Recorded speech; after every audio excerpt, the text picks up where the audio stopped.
김주혁의 현대시 백선 묶고 읽기. 이번 시간은 이용학 시인의 풀벌레 소리 가득 차 있었다라는 시를 함께 감상해 보겠습니다. 시인은 다 나름의 색깔이 있다고 말씀드렸죠. 그래서 이용학 시인의 색깔 중에 두드러진 것은 일제강점기에 만주나 간도나 연해주나 그렇게 떠돌이 삶을 살았던 우리 유이민의 삶을, 비극적인 삶을 그린 시가 많다, 이렇게 말씀드린 적이 있습니다. 그 경향을 풀벌레 소리 가득 차 있었다는 시에서 또 확인해 보시죠.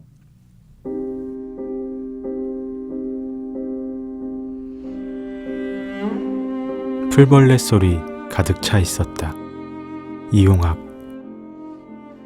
우리 집도 아니고 일갓집도 아닌 집, 고향은 더욱 아닌 곳에서 아버지의 침상 없는 최후의 밤은 풀벌레 소리 가득 차 있었다. 노령을 다니면서까지 애써 잘해온 아들과 딸에게 한마디 남겨두는 말도 없었고, 아물만의 파선도 설룽한 니코리스크의 밤도 완전히 잊으셨다. 목침을 반드시 벤 채 다시 뜨시지 않는 두 눈에 피지 못한 꿈의 꽃봉오리가 가라앉고, 얼음장에 누우신 듯 손발은 식어갈 뿐 입술은 심장의 영원한 정지를 가리켰다. 때늦은 의원이 아무 말 없이 돌아간 뒤 이웃 늙은이 손으로 둠빛 비명은 고요히 낯을 덮었다. 우리는 머리맡에 엎드려 있는 대로의 운음을 다 울었고, 아버지의 침상 없는 최후의 밤은 풀벌레 소리 가득 차 있었다.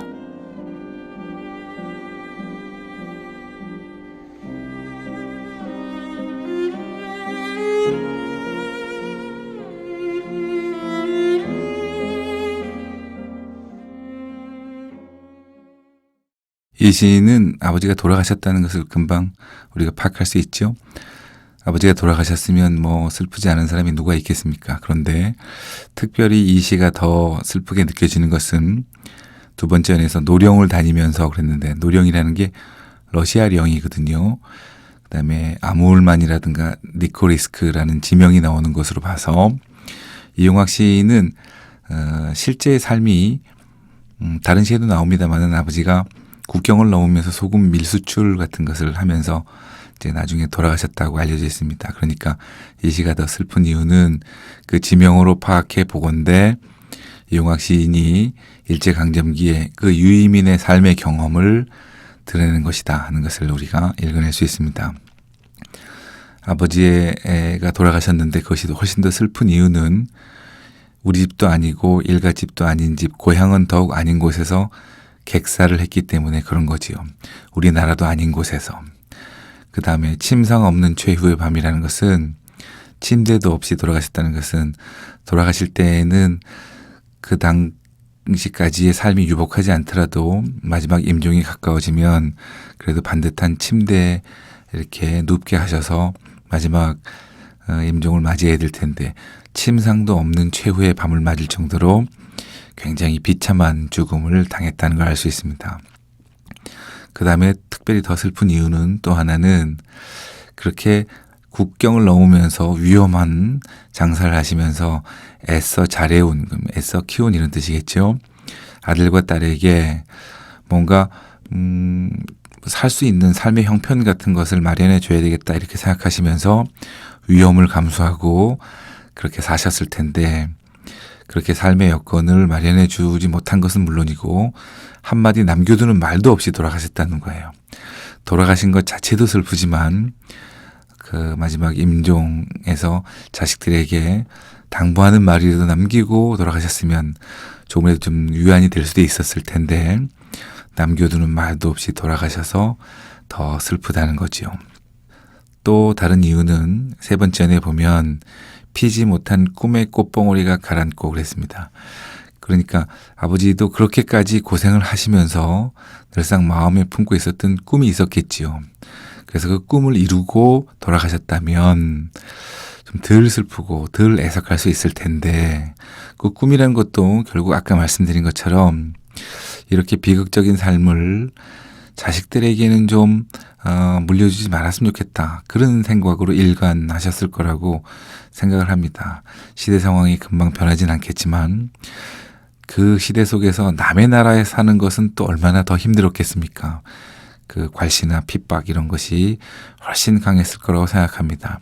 그랬을 때 경제적으로까지 삶을 지탱할 수 없었다면 그것은 더 힘들겠지요. 그러니까 다른 것은 몰라도 적어도 경제적으로 뭔가 자식들이 좀 살아갈 수 있게 좀 기반을 마련했으면 좋겠다. 이런 꿈을 가졌을 거라고 예상해 봅니다.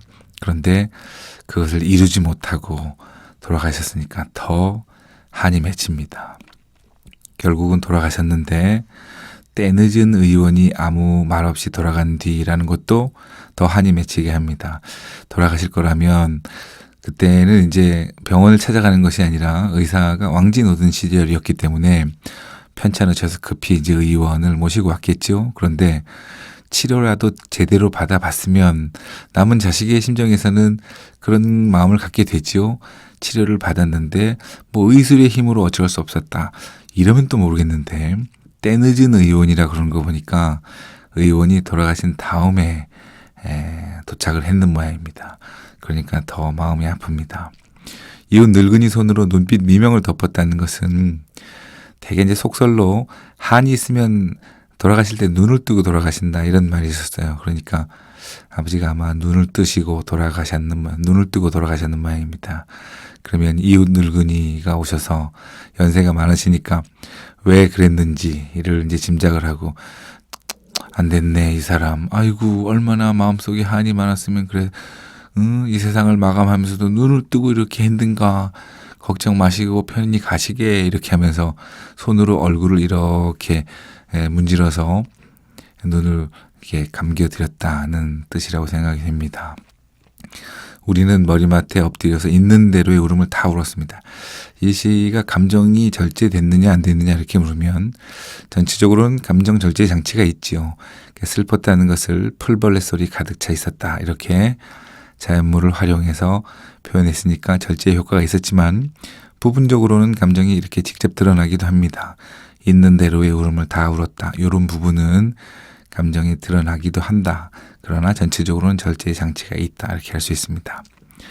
어쨌든 이 시는 단지 그냥 아버지가 돌아가신 것에 대한 슬픔을 얘기했다기보다는 그 시기에 남의 나라에서 고향을 등진 상태에서 비참한 삶을 살다가 돌아가신 아버지에 대한 슬픔이어서 그 시대 우리 유이민의 비참한 삶을 그렸다는 편이 더 시에 가까운 이해일 것 같습니다.